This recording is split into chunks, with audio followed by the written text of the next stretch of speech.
Yep. Inside, I want to kill myself. We are on an 0-7 run over the last 2 days. After tonight was just complete bullshit. So that's how I'm going to start off this show. Horrible Sunday, 1-5. I don't even know what to tell you about that. I just don't want to do this anymore. I have never seen anything like this, man. With the slump continuing, 2 straight losses, not a good day at all. 0-4. I just have not had a good season, man. What can this slump that I'm on? The slump continues. I've reached a new peak, actually. With I'm gonna burn my Bruins hat, man. I don't know what is going on with the Bruins. March 8th, is that what it is? I don't even know. It's March 9th, I think. Who even knows, man? I don't know what day it is anymore. I don't even know what day it is anymore, man. Back with you after the worst day that I could possibly have. Back with you, as I always am. Until I die, at least. 0-2 yesterday, and yesterday did not go well for me. 0-5. The worst month that I've ever had in my 18 years doing this. I don't know what to even tell you about this anymore. Broke the slump yesterday as the slump just continues. The slump continues. Somebody fucking kill me, please. I don't even know what I should do at this point other than potentially end it all. What's up, everybody? It's Toad, back with you. ToadStool Sports. I keep wanting to say Better Off Dead. Monday, December 8th. It's going to be a short one today, I think, because the board is very short. I'm going to give out one play. It's going to be in hockey. I'll give out what my strongest opinion is in college basketball and NBA. I really don't like it. It's a very short NBA board, and I do not like it. I won't have a play on the Monday Night Football game either. We had a winning day yesterday, but it was only 4-3, and I'm not thrilled about it. I mean, we started off NFL really nice with an easy win on Minnesota, and then things obviously went haywire after that with the Kansas City Chiefs not doing it whatsoever. They had that great third quarter, and they tied the game after they were down 10-0. They tied it 10-10. I'm thinking, all right, score a touchdown after this. We're good. Let's just go. And they had multiple possessions after that. They could have done it. No, Patrick Mahomes just decides, I'm going to throw an interception on every possession from now on. I don't know what that was, dude. I really don't. Yeah, Houston's defense is really good. Yeah, I thought that game would be low scoring, but man, I mean, I don't know what to say about it. The Chiefs, I mean, they keep losing as a favorite. And people are going to say, well, that means the market just has them wrong. I'm just not even sure about that, man. I mean, they're losing to teams that aren't that bad. I don't know. They've had a difficult schedule. I'm pretty angry about it, to be honest, even though I don't even like the Chiefs at all. But I like to be right. So, but Minnesota was really easy. I mean, I did not expect them to win 31-0, but I've had a couple of 30+0 blowout wins on the show this year. I had the Carolina-Atlanta one as well. So I'm happy about that. I'm happy about the 2-0 college basketball. UT Martin, they looked like they weren't going to get there. I mean, they were losing the game outright for a while, and then had a small lead, and then I don't know what they did, but they really pushed that lead. I think they wound up winning by double digits, so they had a great later portion of the game there, I guess. And then San Francisco, I believe, won outright as an underdog there for us, so we got that one as well. We got the win in hockey as well with the Florida Panthers. It looked like it was maybe going to wind up pushing because they were up 2-1 pretty late. They put 2 more goals up. I haven't looked at the stats to see what happened there. Don't know if they were empty netters or whatever, but I'll just take it, man. Florida getting us the win. And then normally my strong suit, NBA, was bad, dude. I mean, I don't know what to tell you. Toronto basically got blown out by the Celtics, but Toronto had to tease us with like a ridiculous late run to get back in that game because the Celtics were just blowing them out of the building. And then all of a sudden, the game is within reach for Toronto, and I'm like, please don't tease me. Even though I'm a Celtic fan, I want the Celtics to win, but I'm like, can we get the Celtics win and Toronto cover here? But no, Toronto lost by, 8 or so, 10 maybe, and didn't cover. And then the Bulls just got run out of the building. I don't know what to tell you about that, man. I liked that one better than the Toronto one. And then, of course, the one opinion I gave out in the NBA that was not a play wound up winning easily with the Memphis Grizzlies. I should have just added that to my card. So that makes me even more angry because my bubble play there in the NBA, if you will. The first one I left off my card wound up being an easy win. Come on, man. We'll try to get back to it today. It's just going to be one hockey play today, though. It's going to be a money line play. It's pretty straightforward. Hopefully we get it, and I'll talk about it when we get to it. Also, thanks everybody for hanging out for the I did a college football bracket special and bowl preview sort of last night, so you can go check that out. It is on the channel right now. Still have to put a thumbnail up on that, but yeah, you can go check that out. Let's get into the games today, man. College basketball, we got a short board today. We got Lafayette and Pennsylvania playing in Jeffrey's neck of the woods over there in Philadelphia at Pennsylvania at the Palestra. Thinking about this game, I would have maybe considered fading Penn here if they had a better game last time up, but they got obliterated by Villanova.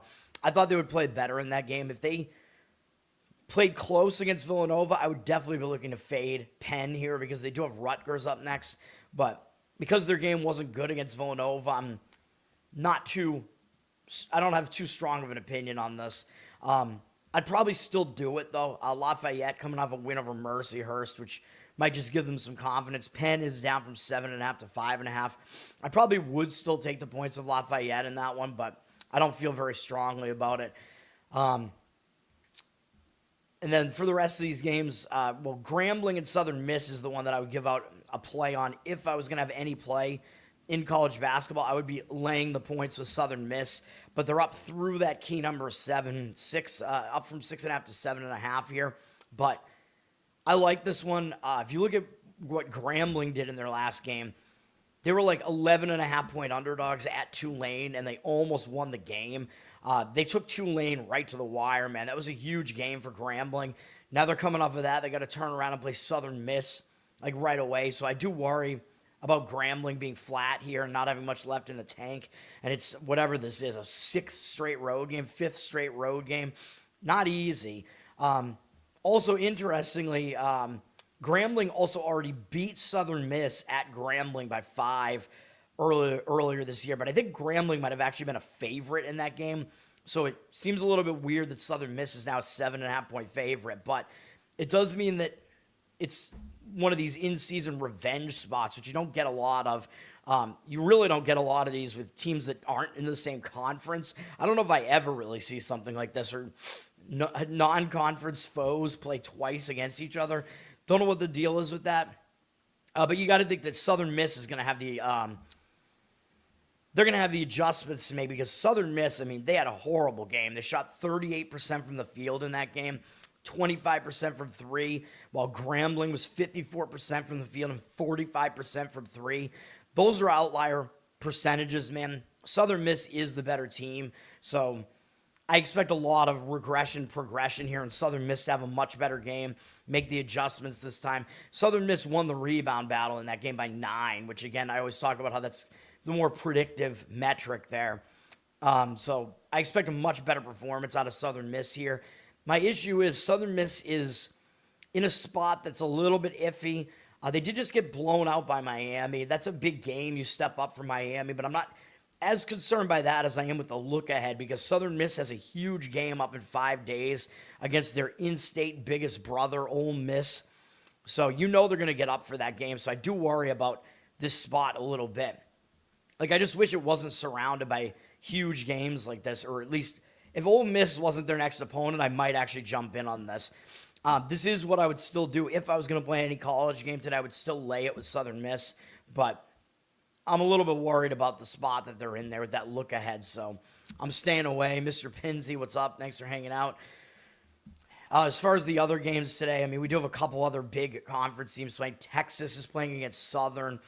As far as Texas is concerned, you could argue they're in somewhat of a sandwich spot as they are coming off a few big games. They beat NC State out in Hawaii, I think. This was in the Maui Invitational. Then in the SEC, ACC challenge or whatever, they lost pretty badly to Virginia. But coming off a couple of big games, now they play Southern, and then up in a few days they have to go to UConn. So it is kind of a sandwich spot here, and I would be more intent on fading Texas if that game against UVA was closer, but because they got blown out, there is the possibility that Texas comes into this game a little bit angry and does want to actually play better. They also haven't been at home for a while, so they haven't been at home since, I think, before the Maui tournament, so they might show up for that reason. They're down from 21.5 to 21 here. I mean, I would still probably lean towards taking the points with Southern here because of the spot that Texas is in, but I don't love it that much. Southern has some nice momentum, at least. A couple of easy wins coming into this game. And you know they're going to show up, at least, for a game against Texas. And then Kansas State gets oh boy, they get Mississippi Valley State, who is probably the worst team in all of D1. Ken Bum does have them there. I mean, he has them literally the bottom in offense and second worst in defense, with only the Citadel being worse defensively. It's just crazy, man, how Mississippi Valley State is on the bottom every single time. I don't really want to have anything to do with them here, but Kansas State, I mean, you could kind of argue they're not in a good spot. They should have been in a bounce-back spot against Seton Hall after Kansas State had an ugly loss to Bowling Green, and they did not bounce back. They lost to Seton Hall. They got to turn around and play Creighton in 5 days. Does kind of look like an iffy spot there for Kansas State, but Mississippi Valley State, I mean, you know what they do. They get one win every year, and it's against the non-Division I Mississippi University for women or whatever, men's basketball team. That's the only team they ever beat. They're coming off an ugly loss to UL Monroe, who's not a good team. You got to figure they'll try to step up for this game, but there is a reason why Kansas State is a 36-point favorite here. I mean, I certainly wouldn't lay that. Like, if you forced me to pick that game, I would take the points probably, but I don't think I ever am going to have I don't know if I've ever given out a play on Mississippi Valley State.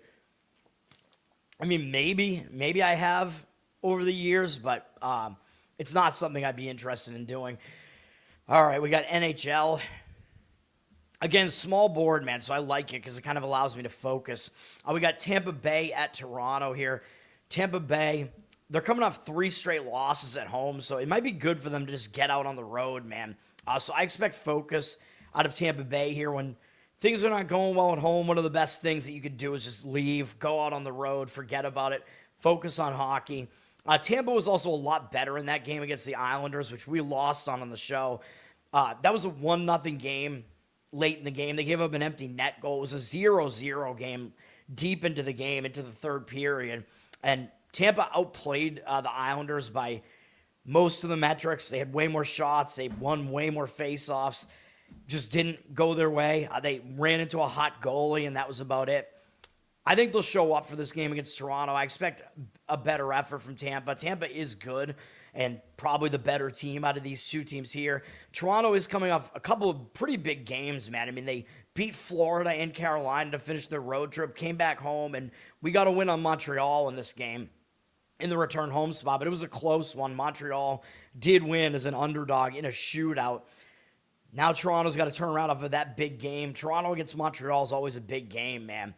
Yes, it is a second game back home, though, so I do worry a little bit about fading Toronto in that spot because when a team returns home and they don't do well in the first game, a lot of times they will bounce back and get those distractions out of the way, get whatever they need to do done at home, and they will play better in the next game. Overall, I do lean slightly towards Tampa in this one anyway, though. Tampa up from minus 107 to minus 117 on the money line. 89% of the tickets, 98% of the cash on them. They're going to be the public side, but I think they might be the correct side in that one. All right. We'll just give the best bet now. Why not? We always bury them in the middle of the show. The one play today is going to be the LA Kings plus 100. I think you could still get them as an underdog, but the line looks like it's moving a bit. This is against Utah. Utah's at minus 120 right now. It looks like they have 60% of the tickets and 100% of the cash, according to this. I don't really buy that, but oh, and of course I always forget the banner. Whenever I put the banner in here for on StreamYard now, it puts a 10-second timer on it now. Can't change the default apparently.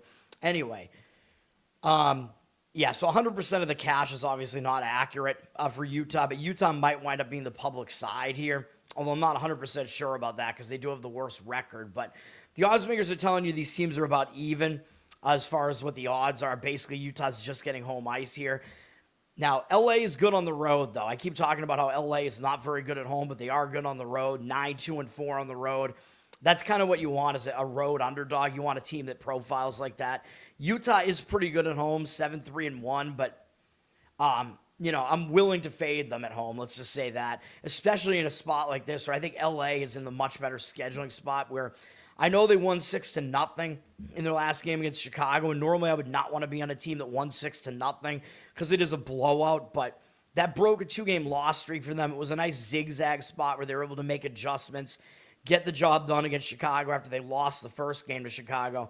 Now they start a road trip, and I always talk about how teams are usually focused when they start the road trip because they want to get it off on the right foot. So I think they just have some positive momentum coming into this game to start the road trip. So I think it's fine. I think it is a positive spot for LA here. And for Utah, I don't like the spot for Utah. I mean, they're returning home from a road trip, as you could figure. I mean, that's usually when I'm going to fade a team is when they're returning home from a road trip. They just had a 6-game road trip that started all the way back on November 28th. They went to Dallas, St. Louis, then out to the Pacific Coast, up to the Pacific Northwest, up in Canada, and now they're back home. And I always talk about how when teams have a long road trip and they return back home, they have to get back to home life. There's stuff that has to be done at home that wasn't taken care of while they're away. So it tends to be a distraction. They might not have full focus against a mediocre LA team here. Up next, Utah does have Florida, and they're still the returning champs, and maybe there is reason for a look ahead there as well, potentially, even though Florida hasn't been that good this year. So, again, I do like playing teams that are starting a road trip against teams that are returning home from road trips. That's like my bread and butter, so that's what we're going to do. It's a scheduling dynamic spot. We're going to do it. LA Kings on the money line is the play there, and hopefully you can still find them out there as an underdog right now. All right, Buffalo at Calgary. This is an ugly one. I mean, these two teams are both pretty bad. Buffalo coming off 2 pretty ugly losses by 3 goals each to start this road trip against Philadelphia and Winnipeg. But now that they're up in Canada, maybe they'll have a better go of it, although I worry a little bit because they do have to turn around and play Edmonton tomorrow. But maybe they will show up with focus against Calgary because Calgary did embarrass Buffalo. In Buffalo back on November 19th, Calgary beat them 6-2. So when a team loses like that on their home ice, I think they will remember that if there's a quick turnaround time there, and they will show up and want to return the favor. So there's a little bit of road reversal revenge here. Calgary's coming off a nice win against Utah. I mean, they're staying at home, though, so the travel spot is better for them, but they actually beat Minnesota in the return home spot. So Calgary didn't suffer the return home distraction. They got the win against Minnesota and then just continued playing well and beat Utah in their last game. They got a better team up next in Detroit as well, and then LA. So to me, it looks like a flat spot in Calgary's schedule where they might overlook a bad team here like Buffalo, even though Calgary themselves are bad. I like Buffalo in this one. The money seems to agree with that. Calgary down from -120 to -107. 54% of the tickets, 58% of the cash on Buffalo. I'll agree with it. It's not on my card, but that one is maybe my second strongest opinion in hockey because I don't really like these other games. Detroit at Vancouver. Detroit is coming into this off of a win over Seattle. Maybe they don't pay attention to Vancouver, but they only have Calgary up next, which isn't really cause for a look ahead either. Vancouver hasn't been having a good season, man. They're down this year, although they still have kind of that weight behind their name. Vancouver did just break a 4-game loss streak with a win, so sometimes when you do that, it will give you new momentum, and breaking that loss streak will propel you forward. It was a win over Minnesota. I don't think Vancouver's not going to show up for a game against the Red Wings, though. I mean, the Red Wings, they have a big name in hockey. They're an original 6 team. They're playing well this year, so I lean slightly to Vancouver in this one, getting a home underdog price. 78% of the tickets, 59% of the cash on Detroit. So the market seems to agree with that one as well. Detroit up from -120 to -121 as a road favorite there. Maybe a little bit of value there, getting Vancouver as a home dog. And then we have Minnesota at Seattle. Minnesota coming off 2 straight losses. Pretty ugly to Calgary and Vancouver, so I kind of expect more focus out of Minnesota after that. But they do have Dallas up next in a few days, so I don't know. And I don't think Seattle's not going to be focused, though. Seattle, this is the hardest game for me to really figure out on the hockey board here. Seattle's lost 5 games in a row, so you got to think they're going to be focused as well. Though their last game was a tough game against Detroit where they only lost by 1 goal. Although I kind of expect both teams to show up with focus here. So then it's like you kind of want to start reading into the market. And they have Minnesota as a road favorite here, which I'm not totally sure Minnesota should be that heavy of a road favorite here. I know Seattle's not that good, but maybe the line is a little bit unjustified with Minnesota at minus 130. I don't think Minnesota's as good as their record looks. 62% of the tickets on them, 92% of the cash on Seattle. So the market read is definitely indicating towards Seattle. Yeah, I mean, I don't really have much of a reason to disagree, so I won't disagree with that. But that's probably my weakest opinion out of all of those. NBA, we got 3 games. They're all ugly pretty much. We have 2 games with huge spreads, and then the other game between 2 bad teams, Sacramento and Indiana. Sacramento is coming off that upset win that they got us against Miami, so that was a nice win for us, man, on the show here with an outright upset with Sacramento. That did break a losing streak for Sacramento, so sometimes you'll say, well, that win will help give you some momentum moving forward, but I kind of think this is a sandwich spot that Sacramento is in because they pulled off that upset against Miami. That was a big upset. Now they get this pretty bad Indiana team that's got all these injuries, and up next they got to play Denver and then Minnesota, which those are bigger games, so it doesn't look like a good spot to me. My hesitation with Indiana is they're coming off a big win themselves, or they pulled off the road upset of the Chicago Bulls. So I don't know. I mean, I don't know how much focus they're really going to have on Sacramento here. And then they turn around and play Philadelphia, which is probably a bit of a bigger game than Sacramento is as well. So I don't love the spot for either team. Pacers are up from 3.5 to 4 here as a favorite against the Kings. Kings, I'm assuming, still without Sabonis as well. So these teams are both without their best player as well because Halliburton, I think, is going to miss the whole season. 86% of tickets, only 76% of the cash on the Pacers. So the market read is saying to take the points with the Kings, but I would not do that. If you forced me to pick that game, I would lay it with the Pacers, but I'm not going to do it at all. Zach, what's up, man? I don't watch that much NBA. I don't love the NBA, man. It is my best handicapping sport, despite what happened yesterday, but I don't really watch that much of it, no. Why? I don't really like the NBA, man. It's just all about, like, I don't know, super teams now, whatever. I just don't like the sport. It used to be good. I used to like to watch it back like in the 90s. Suns, T-Wolves. T-Wolves are a 10-point favorite here. 90% of tickets, only 83% of the cash. So the T-Wolves are a public side here. Less of the money coming in on them. I've talked about how the T-Wolves have not been good against winning teams, man. And the Suns are a winning team right now. T-Wolves only have 2 wins against winning teams, and one of them is, unfortunately, against my Celtics, where the Celtics almost won that game there. Phoenix did beat Minnesota once this year already by 1 at home, so I guess that makes this a little bit of a quick revenge spot for Minnesota, or maybe Minnesota will adjust, but Phoenix is coming off a real ugly loss to Houston last time out, and that was after Phoenix had a big win at LA the game before that. So, but coming off getting blown out, you got to think they might show up with some focus here. Phoenix, although they do play OKC in a couple days, but I don't think Minnesota's really a team you're going to overlook. For Minnesota, they're coming off an easy stretch of a schedule, man, where they're just beating up bad teams recently, beating New Orleans twice and then the Clippers.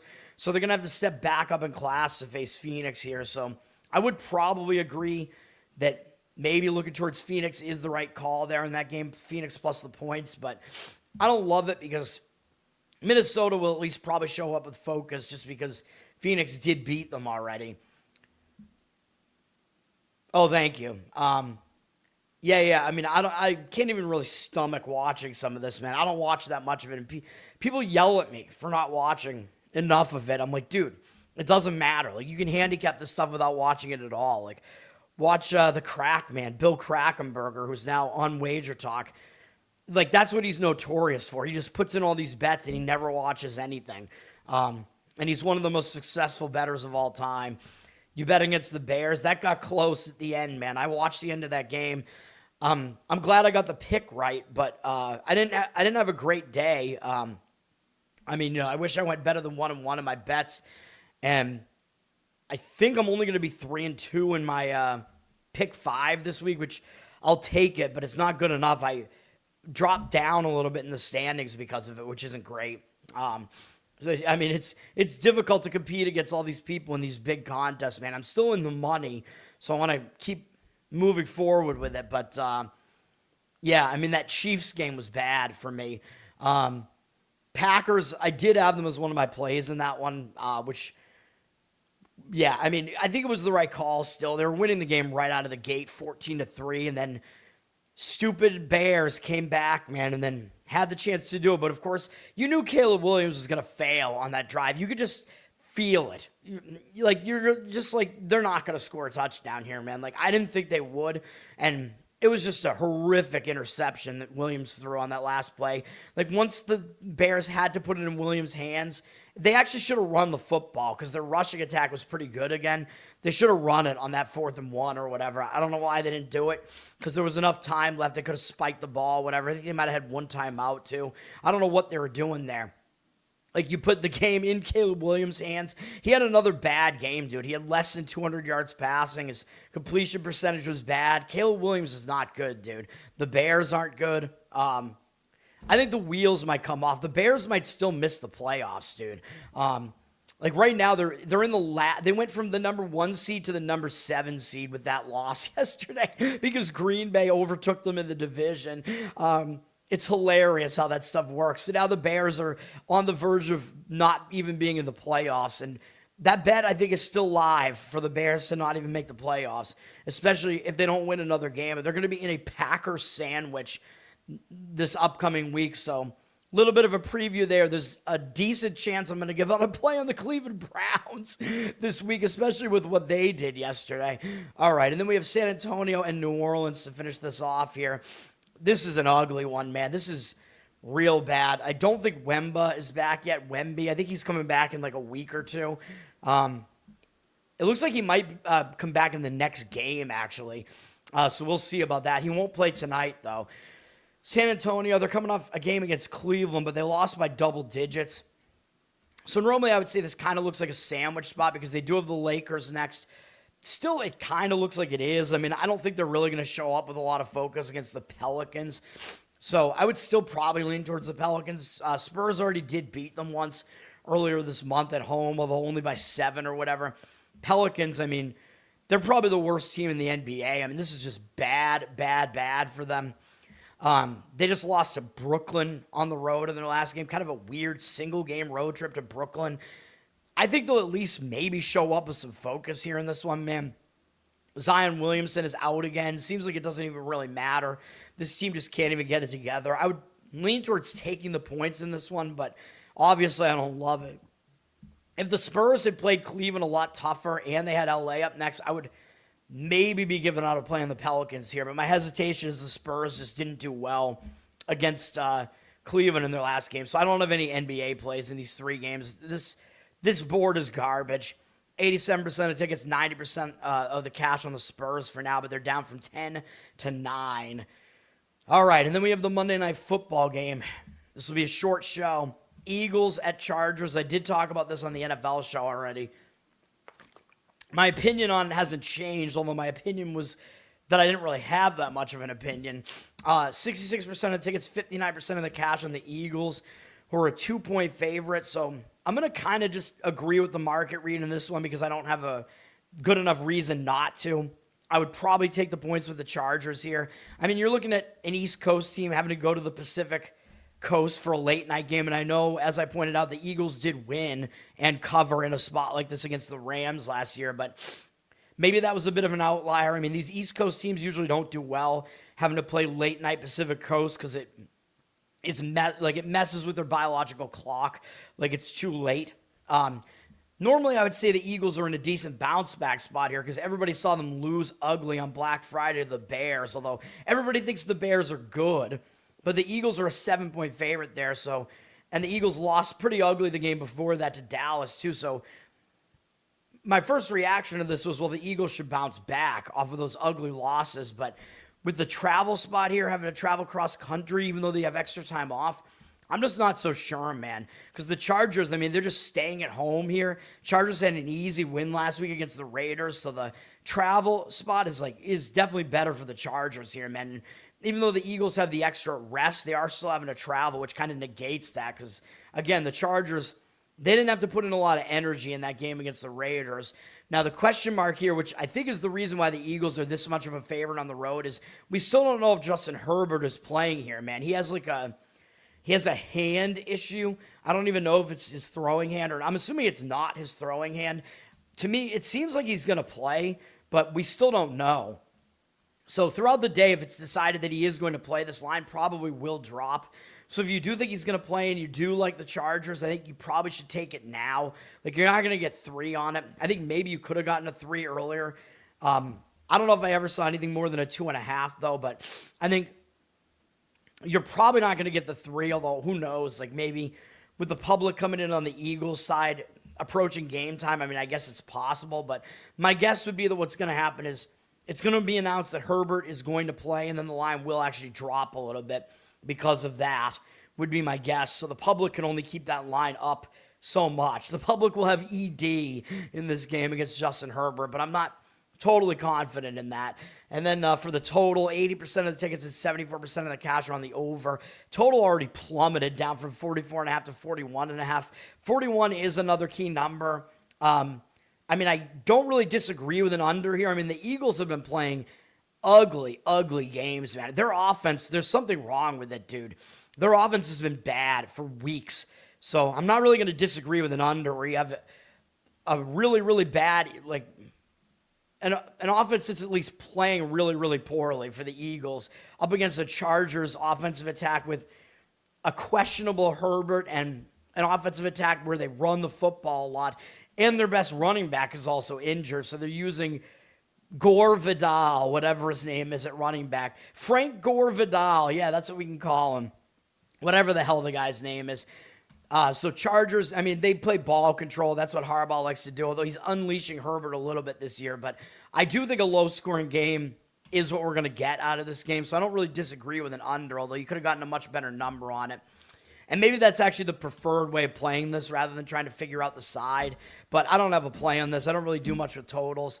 And that is going to be it for today's board, man. The one play is the LA Kings in hockey in that scheduling dynamic spot, starting a road trip against a team returning home from a road trip. And that's it, man. Thanks for hanging out, guys. Hopefully Jeffrey's okay. I haven't seen him in a couple of days. I don't know where he is. Pinsy, Zach, thanks for hanging out, guys. Learn to Toad on Instagram, Learn to Toad on Twitter. Check me out. Like, subscribe to the channel here. Give me good comments. Give me a good review. Listen on Apple and Spotify. Covered in Uke is my Uke channel on YouTube. Patreon.com/Learn to Toad. You can throw me some support. Get a Uke Spotify feed and bonus. You get Uke requests, which I still have to get back in there and check those out and update the feed further. And then got some other shows here, Losercast, which will have episode 2 tomorrow. So check that out. That's me, Leighton from Outlawed Thoughts, or the first episode is on his channel there. Tyler Yonke, a guy named Broseph, and then another guy whose name I apologize to him. I don't remember his name at all. It's the new comedy panel podcast where we nominate losers and make fun of them. So you can check that out. I think it'll be on the Losercast YouTube channel tomorrow, which there is more than one, but you should find it. I guess it's got a red L as the logo, red and gold. So there's that. And then I don't know what's happening with the Giants podcast. I didn't hear from Ben yesterday, but we should be starting that soon because he wanted to do it after the bye. So they do have their next game coming up next week against the Washington Redskins. So something will happen with that. We might live call the game, live stream the game, something like that. So be on the lookout for that. The G Spot is the name of it.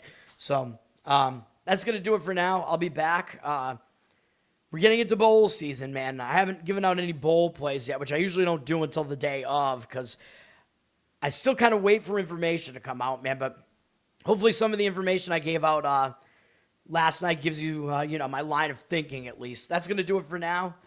Peace for now, guys.